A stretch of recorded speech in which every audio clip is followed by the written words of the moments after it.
वो तो मजदूर का बेटा मजदूर ही रहेगा। यही सिस्टम चला आ रहा है। मेरी ज़िंदगी 30 सालों से मैं पावर लूम चला रहा हूँ। अब मेरे बच्चे चला रहे हैं।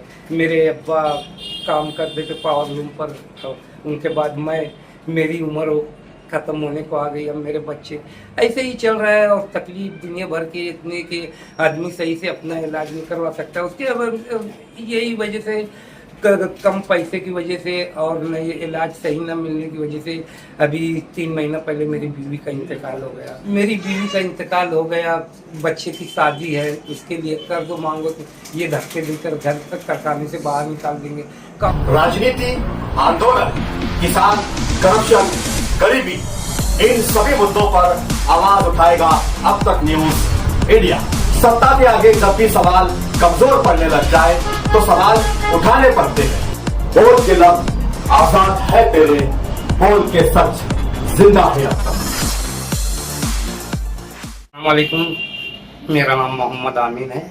मैं बिस्मिल्लाबाद में रहता हूँ और मैं एक पावर लूम मजदूर हूँ और पावर लूम पर मजदूरी करता हूँ।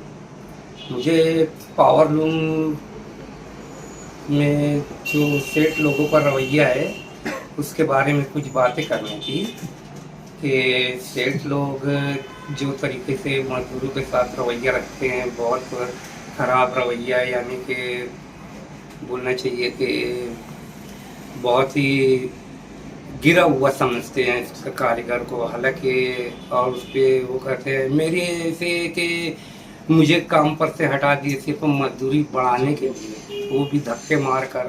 और उसके बाद हालांकि मैं 32 लूम चलाता था, 2 बच्चे को साथ में लेकर।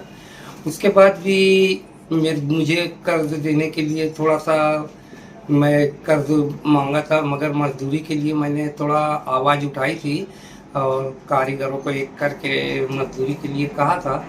इस बिना पर मुझे एक बुरी तरह सेठ ने पहले तो धोखा दिया कि हाँ देता हूँ करके मुझे टाला। मेरे घर मेरे बच्चे की शादी थी। उसके बाद वो जब बिल्कुल आइन वक्त शादी का आया तो तब कहने लगा कि दूंगा नहीं, क्योंकि तू मजदूरी के बारे में बोला था और वो करूँगा। तो मैं बोला कि भाई पहले तुझे बताना चाहिए था ना, क्यों मुझे बिल्कुल ऐन वक्त पर मना कर रहा है पैसा देने के लिए।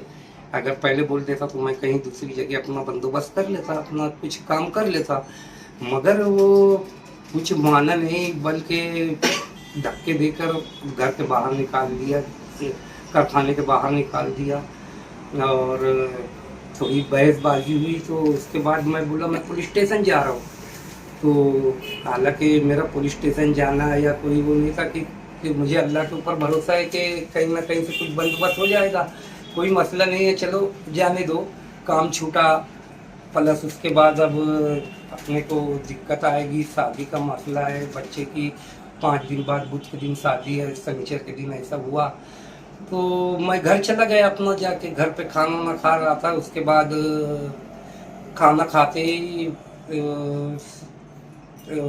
पवारवाड़ी पुलिस स्टेशन से पुलिस का फ़ोन आया कि भाई तुम्हारे खिलाफ़ कंप्लेन है, वहाँ पुलिस स्टेशन पहुँचो। मैं पुलिस स्टेशन पहुँचा तो वहाँ पे मालूम पड़ा कि पुलिस कह रहा था कि क्या भाई कारखाना जलाने वाला है उसका। मैं कहा सर नहीं, कोई भी कारखाना क्यों जलाऊँ मैं उसका, मैं तो वहाँ काम करता था। तो सब फिर पूरी बात बताई उसकी। तो वो पुलिस वाला खुद उन्हें कहने लगा कि सेठ सही है ना, इसको आपने एक तो कर्ज नहीं दिया, ऊपर से आप ऐन वक्त पे उसको मना कर दिया। वो कहाँ जाएगा, क्या करेगा, कि तो दिक्कत में आ जाएगा, आप दो उसको।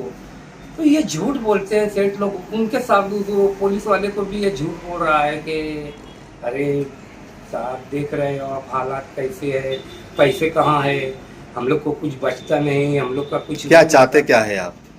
मैं चाहता हूँ कि ये ऐसे ऐसे हालात हर मजदूर के ऊपर आते हैं। और मजदूरी कम हो तो कर्ज लेने का सवाल ही नहीं है। मजदूरी कम है तो आदमी कर्ज लेता है। अगर मजदूरी बढ़ जाए और सही तरीके से मजदूरी दी जाए और सब अच्छे तरीके से वो किया जाए तो ना कर्ज ले आदमी, ना कोई बात हो। एक तो सहूलत नहीं रहती, कारखाने में कोई तरीके की सहूलत नहीं है। प्लस उसके बाद रोज़ा नमाज आदमी नहीं कर सकता, इतनी मेहनत है 12 घंटा काम करने की। और उसके बाद भी आदमी शादी ब्याह हो, घर बनाना हो, उसके लिए सेठ के ही मोहताज रहते हैं कि वो देगा कुछ तो वो होगा। अगर ये मजदूरी दे तो क्यों किसी के आगे हाथ फैलाने की नौबत आए थी। अभी रमजान का महीना है, बोनस वगैरह अखराजा मिल गया है क्या? नहीं, वो अखराजा अभी थोड़ी देना देंगे। वो अभी देंगे तो कैसा है, सब इकाई करेंगे, कहीं जाने की बात करेंगे, कुछ दौड़ धमकी देंगे। इसके लिए ना वो लोग अभी नहीं देंगे। अच्छा। वो लोग कब देंगे अखराजा? जब इनका मसला मतलब ऐसा रहेगा कि 26 रोज़ा 27 रोज़ा बिल्कुल लास्ट में, ताकि आदमी कहीं जा ना सके, कुछ कर ना सके। कितना मिलता है अखराजा? अखराजा, अरे अखराजा तो अखराजा बोनस के नाम पे ये लोग 1500 1700 कोई 2000 रुपया, बस इससे ज्यादा नहीं देते। अच्छा। एक कारीगर जो 15-16 रूम चलाता है उसको भी कम से कम 2000 रुपया। अभी मजदूरों की तहरीक चल रही है, मजदूरी बढ़ाओ, अखराजा कानून के मुताबिक दी जाए, जो बोनस उनका बनता है 18,000 15,000 रुपया, वो मतलब मिलना चाहिए। इस आंदोलन को कैसे देखते हैं आप और क्या कहना चाहेंगे मजदूरों से?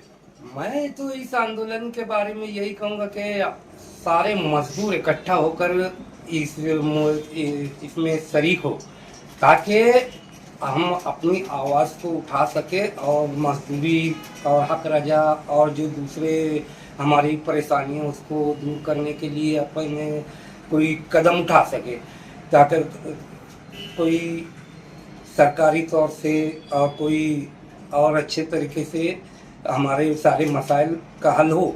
तो उसके लिए सारे शहर के कारीगरों को इकट्ठा होना पड़ेगा और धरना आंदोलन या जो भी है इसको कामयाब करना होगा, ताकि हमारी आवाज़ सरकार तक का पहुँचे और दूसरे लोगों तक का पहुँचे कि हम किस हाल में परेशानी में जी रहे हैं, हमें क्या तकलीफ़ है, क्या मसले मसाइल है हमारे। क्योंकि हमारी ज़िंदगी तो ख़राब हो चुकी है, अब बच्चों की ज़िंदगी दाव पर लगी हुई है। अब बहुत सारे सरई मसाइल है कि भाई नमाज की पाबंदी नहीं कर सकते 12 घंटे ड्यूटी में, प्लस उसके बाद हम अपने बच्चे को अच्छी तालीम नहीं दिला सकते। 10वीं तक का पढ़ सकता है बच्चा, बस उसके बाद हम लोग अपने बच्चे को पावर लूम पर लेकर आ जाते हैं। अभी ये मार्च के बाद देखना 10वीं में जितने लोग बच्चे फेल होंगे सब पावर लूम चलाएंगे, सबको उसके सिवा कोई रास्ता नहीं है, वो कहीं कुछ कर नहीं सकते।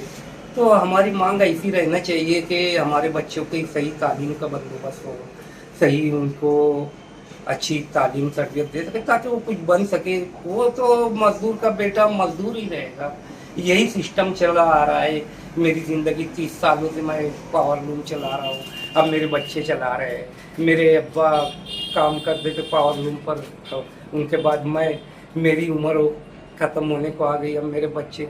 ऐसे ही चल रहा है और तकलीफ दुनिया भर की इतनी कि आदमी सही से अपना इलाज नहीं करवा सकता। उसके अब यही वजह से कम पैसे की वजह से और नहीं इलाज सही ना मिलने की वजह से अभी 3 महीना पहले मेरी बीवी का इंतकाल हो गया। मजबूर हूँ, सेठ को बोलो तो सेठ पैसा नहीं देता, किसी को भी कोई बात बोलो तो वो नहीं होता। अब मेरी बीवी का इंतकाल हो गया, बच्चे की शादी है, उसके लिए कर्ज मांगो तो ये धक्के देकर घर तक कारखाने से बाहर निकाल देंगे। काम तो काम गया, ऊपर से फिर अचानक कैसे आदमी बंदोबस्त कर सके, क्या कर सके। ऐसा कोई बहुत सारे मसाइल है जो जिससे कारीगर जूझ रहा है, मगर बस कोई ऐसा प्लेटफॉर्म नहीं है, कहीं ऐसा कोई वो नहीं है, कोई साथ देने वाला नहीं है पूरे गांव में कि हम अपना कुछ कर सके और कहीं किसी को बता सके, अपना दुखड़ा सुना सके। एक और नाइंसाफ़ी हम लोगों के साथ ये होती है कि अगर हमसे कोई कपड़ा ख़राब हो जाए चलाने में, मुकादम की गलती हो या किसी और की गलती से अगर ख़राब हो जाए तो ये टुकड़ा हमारे आन पे दे देते हैं और उसका पैसा जो रेट में उनका फ्रेश माल बिकता है 30 रुपये मीटर 32 रुपये मीटर, वो हिसाब से पैसा काटते हैं। अब ये कौन सा तरीका है कि आप मजदूर की मजदूरी में से पैसा काटें और उसको तंग करें। ये भी बहुत बड़ी नाइंसाफ़ी हम लोगों के साथ, मजदूरों के साथ होती है। इस पर भी कोई आवाज़ उठना चाहिए कि ये ऐसा नहीं होना चाहिए, क्योंकि अगर नफ़ा में हम नुकसान में अगर कारीगर को शरीक करें तो फिर नफ़े में भी शामिल करो ना।